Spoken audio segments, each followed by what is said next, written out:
रोहित सराफ हो या आकर्ष जी जो डायरेक्टर है या प्राजक्ता, इनके साथ काम करने में बहुत मज़ा आता है।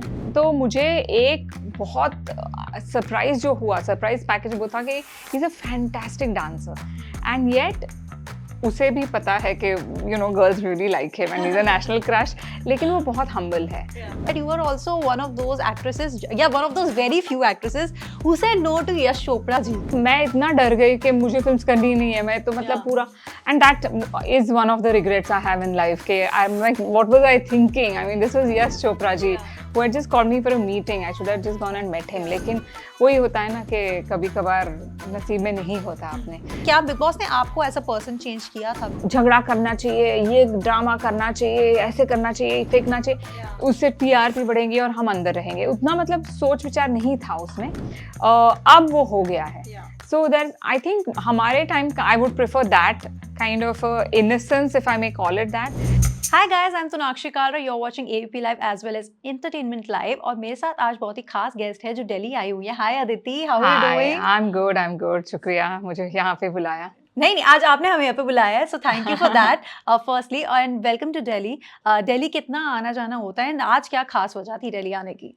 बहुत बार आती हूँ दिल्ली, मुझे एक तो पसंद है, मुझे बहुत अच्छा लगता है यहाँ आना, क्योंकि कई सारे दोस्त हैं, फैमिली फ्रेंड्स हैं, इसके अलावा काम तो होते ही रहता है, फिर ऐसे इंटरव्यूज होते हैं जहाँ पे बात करने में और मतलब उसमें मज़ा आता है। ओके, सो अभी ना बहुत टाइम से ना एक शो के बारे में बहुत बज़ हो रहा है, that is called Mismatched, and all of our viewers are fans of Mismatched, and luckily बोलूँ या फॉर्चुनेटली बोलूँ कि मिसमैच्ड के 2 सीजन आए, दोनों सुपर हिट रहे हैं, and now we are looking forward to the 3rd season and that's also coming, right? Yes. So अब क्या एक्सपेक्ट करना चाहिए हमें 3rd सीजन से, and when is it coming out? तो हम अब सीज़न 3 जो अभी उसको हाँ कहा है ओटीटी प्लेटफॉर्म नेटफ्लिक्स ने, तो ये जैन में शूट होना शुरू होगा। जैन से अप्रैल तक हम शूट करेंगे और आई थिंक अराउंड 6-8 महीने के बाद रिलीज़ होगा, तो अगले साल मतलब 2025 में मेरे ख्याल से शुरुआत में रिलीज़ होगा ये। So looking forward to it, क्योंकि बहुत मज़ा आया मुझे भी शूट करने में, क्योंकि रोहित सराफ हो या आकर्ष जी जो डायरेक्टर है या प्राजक्ता, इनके साथ काम करने में बहुत मज़ा आता है। अच्छा, एक और चीज भी है, because Rohit Saraf, because when first season came out of Mismatched, तो Rohit Saraf was not a very big name in the industry, he just started out, मुश्किल से एक फिल्म की थी और 1-2 शोज किए थे, लेकिन नेशनल क्रश वो तब भी बन चुके थे। बट हम एक्टिंग की बात करें तो जब आप ऐसे एक्टर्स के साथ शूट कर रहे होते हो जो आपको पता है कि आपके सामने बहुत इनएक्सपीरियंस्ड होंगे, बिकॉज आपके पास एक एक्सपीरियंस है कुछ सालों का, तो कहीं ना कहीं वो होता है that they are also looking forward to learning something from you, कुछ इस तरह का एटीट्यूड रहता है? Definitely. I mean, Rohit is a very well behaved, very well brought up and a very fine actor. इतना ही नहीं तो मुझे एक बहुत सरप्राइज जो हुआ, सरप्राइज पैकेज वो था कि he is a fantastic dancer and yet उसे भी पता है कि girls really like him and he is a national crush, लेकिन वो बहुत हम्बल है। He never disappoints the fans, so yeah I mean it's I can learn a lot from him. लेकिन यस, उसने ऑफ कोर्स पूछता है कि कैसे, हाउ इज़ माई शॉट, क्या करें हम साथ में, हमारे जो रहते थे जो भी सीन्स है, तो उसमें वो डेफिनेटली हम लोग बात करके डिसाइड करते थे कि कैसे सीन और बेहतर हो। अच्छा, आज की अगर हम बात करें तो everyone knows about your acting journey, but then जो लोग सोशल मीडिया पर आपको स्पेशली फॉलो करते हैं उन्हें पता है that you are a wellness expert as well, and आपके नाम के आगे डॉक्टर लगता है। तो मुझे एक बात बताइए, क्या हमेशा से फर्स्ट प्लान डॉक्टरी ही थी? क्या जो अदिति मेरे सामने खड़ी है, क्या ये हमेशा से डॉक्टर बनना चाहती थी या साइकोलॉजिस्ट बनना चाहती थी, या फिर एक्टिंग था लेकिन साथ साथ था कि कुछ और भी करना है? मुझे बचपन से ही, जब से मुझे याद है तब से मुझे डॉक्टर ही बनना था। मतलब जूनियर केजी समझो या प्ले स्कूल समझो, तब से मेरा ड्रीम यही था, मेरी ख्वाहिश यही थी कि मैं एक मेडिकल डॉक्टर बनूं। और मेरा प्लान था कि एक हॉस्पिटल बनाऊं अपना खुद का बड़ा सा और वहाँ पे पूरा सेटअप करूं। लेकिन लाइफ हैपेंस, राइट? तो जब मैं 3rd ईयर एमबीबीएस में थी तभी मैंने ग्लैड्रैक्स सुपर मॉडल कॉन्टेस्ट में पार्टिसिपेट किया, जस्ट फॉर फन, क्योंकि मुझे चैलेंजेस बहुत पसंद है। इसके लिए मैंने फियर फैक्टर में भी पार्टिसिपेट किया, बिग बॉस में भी पार्टिसिपेट किया, तो ये सब बिकॉज आई लाइक चैलेंजेस। तो ग्लैड्रैक्स में पार्टिसिपेट करने के बाद मुझे बहुत वो जीती मैं, और उसके बाद बहुत ऑफर्स आने लगी, चाहे वो फिल्म्स की हो या एड फिल्म्स की हो, म्यूजिक वीडियोस की हो। तो तब तो मैं फ़िल्म्स के लिए रेडी नहीं थी क्योंकि मुझे डर लगता था कि अरे ये बिग बैड वर्ल्ड है। हमारे घर में कोई भी इस फ़ील्ड से नहीं है। So I didn't have any guidance, तो मैंने मना किए। शुरुआत में काफ़ी सारी फ़िल्म्स मैंने कहा मुझे फ़िल्म्स नहीं करनी है। लेकिन फिर मैंने सोचा कि अरे मैं अभी मॉडलिंग कर रही हूँ, तो व्हाई नॉट ट्राई इट? एक छोटा ट्राई कर लेते हैं।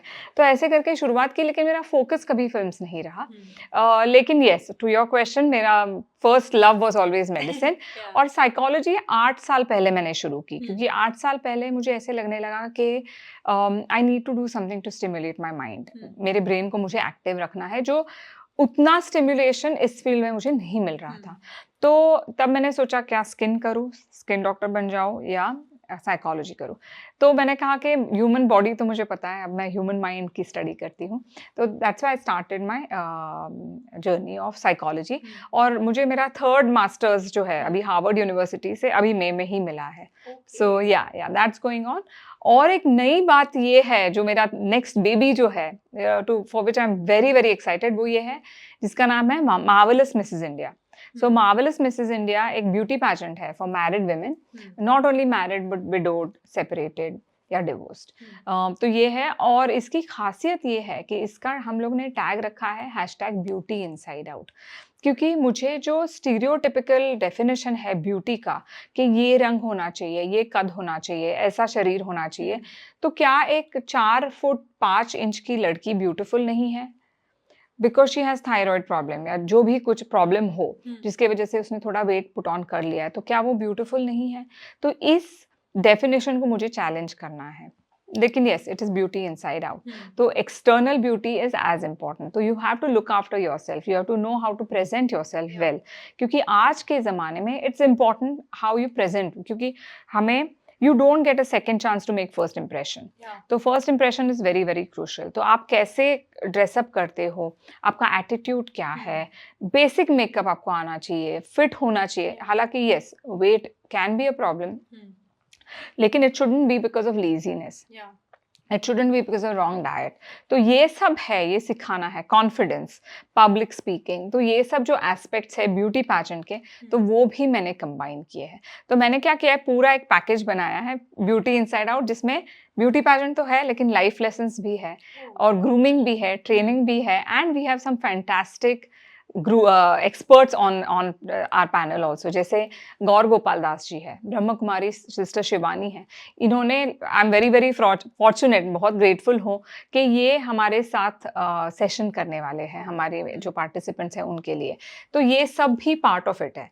तो it's a very holistic kind of beauty pageant, if I may call it that. तो ये मेरा नया बेबी है। Okay, very excited to hear about it as well, because मुझे लगता है कहीं ना कहीं इसको लेके एक्साइटमेंट वुमेन के अंदर और भी ज़्यादा बढ़ेंगे। एंड जो लेडीज़ हैं जो कहीं ना कहीं बहुत अंडर कॉन्फिडेंट रहती हैं, उनके लिए कॉन्फिडेंस बूस्ट करने का एक बहुत बड़ा जरिया ये होने वाला है। लेकिन एक बात बताइए, आपके लिए एक रूमर भी है, तो मैं आप ही से डायरेक्टली पूछती हूँ क्या वो सच है या नहीं, that you are also one of those actresses या one of those very few actresses who said no to Yash Chopra ji. I didn't say no to him per se. I mean, you know, ये तभी हुआ था, जैसे मैंने कहा कि जब मैंने ग्लैड्रैक्स जीता तो वो भी वहाँ पे जज थे। तो जब मैंने जीता तो he invited me for, not that he offered me a film और एनीथिंग, लेकिन मुझे एक मीटिंग के लिए बुलाया। तो मैं इतना डर गई कि मुझे फिल्म्स करनी ही नहीं है, मैं तो मतलब पूरा, and that is one of the regrets I have in life के I am like what was I thinking. I mean this was Yash Chopra ji who had just called me for a meeting. I should have just gone and met him. लेकिन वही होता है ना कि कभी कभार नसीब में नहीं होता अपने, तो वो मैंने मौका गवाया।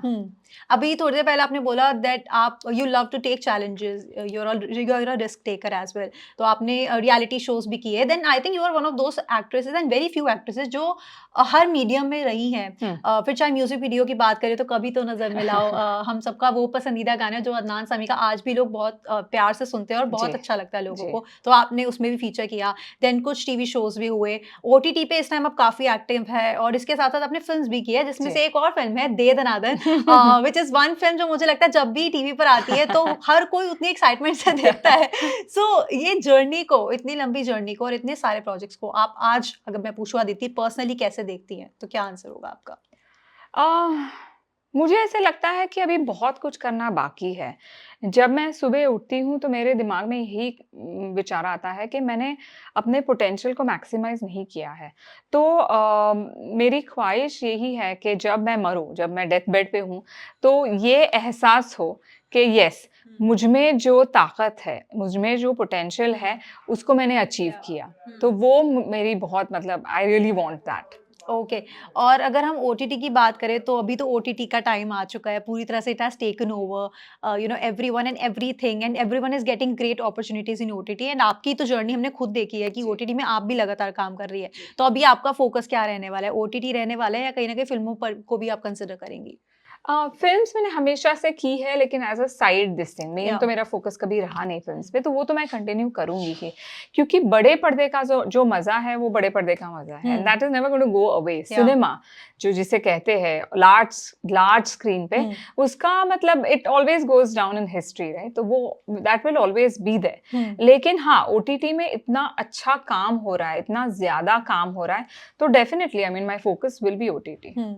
जी। और बहुत सारे एक्टर्स हैं और बहुत सारे सेलिब्रिटीज़, आर्टिस्ट अगर मैं बोलूँ क्रिएटिव फील्ड से रहे हैं, जिन्हों बिग बॉस जैसे शोज़ में आए हैं, and they have said it after the show कि they have changed, you know they have seen some changes in themselves. क्या आपने, बिकॉज़ आपने बहुत पहले किया था, आज तो इस टाइम 17th सीज़न चल रहा है, and I am Yeah. Not even sure that you are actually following that और No, not. I've not been able to, unfortunately. That's okay, I understand that you have a pretty tight schedule, but क्या Bigg Boss ने आपको as a person change किया था? Because that was something else yes जब उस it time was आप थे। वो मैं सीजन 3 में थी जी। जब अमिताभ बच्चन जी ने होस्ट किया था, तो तभी बहुत अलग था। हाँ, रूल्स भी अलग थे, गेम या जैसे खेल रहे थे हाँ, लोग, वो भी अलग था। हुँ, क्योंकि तभी मेरे ख्याल से जो पार्टिसिपेंट्स थे उनके समझ में इतना नहीं आया था कि झगड़ा करना चाहिए, ये ड्रामा करना चाहिए, ऐसे करना चाहिए, फेंकना चाहिए, या उससे टीआरपी बढ़ेगी और हम अंदर रहेंगे। हुँ, उतना मतलब सोच विचार नहीं था उसमें। अब वो हो गया है। या So there's, I think हमारे टाइम का I would prefer that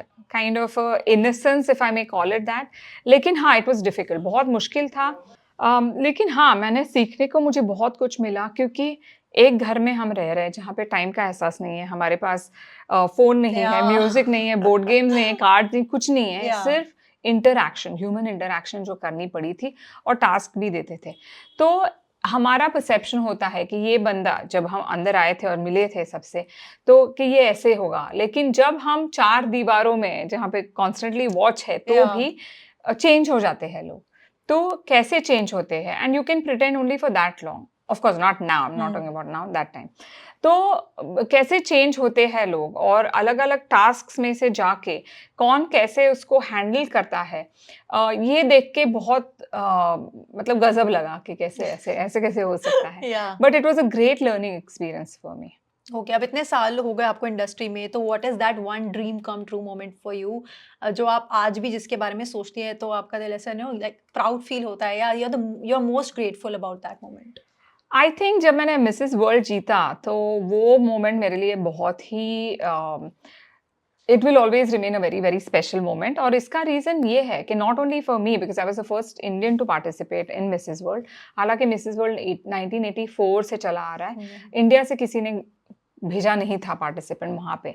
तो जब मैं वहाँ पे गई और मैं जीती, तो आई थिंक मैरिड वुमेन के लिए वो एक हिस्टोरिकल मोमेंट था या इंडिया में, क्योंकि तब तक स्पेशली इन माय फील्ड, मेरे फील्ड में ऐसा था कि अगर बॉयफ्रेंड है या शादीशुदा है या फियांसे है, तो कोई बाहर मतलब आके कन्फेस नहीं करता था कि हाँ I am in a relationship. जैसे हुँ, अभी आजकल इट्स वेरी वेरी ओपन, या people are very open about it. लेकिन तभी ऐसे कहते थे, oh we are just good friends, you know. तो शादी हुई है तो भी बताते नहीं थे या ओपनली। लेकिन जब मैं मिसेस वर्ल्ड जीत के आई, तो बहुत सारे मुझे लोगों ने कहा भी था कि अरे तुम इतना ओपनली ये कर रहे हो कि शादी हो गई है तुम्हारी।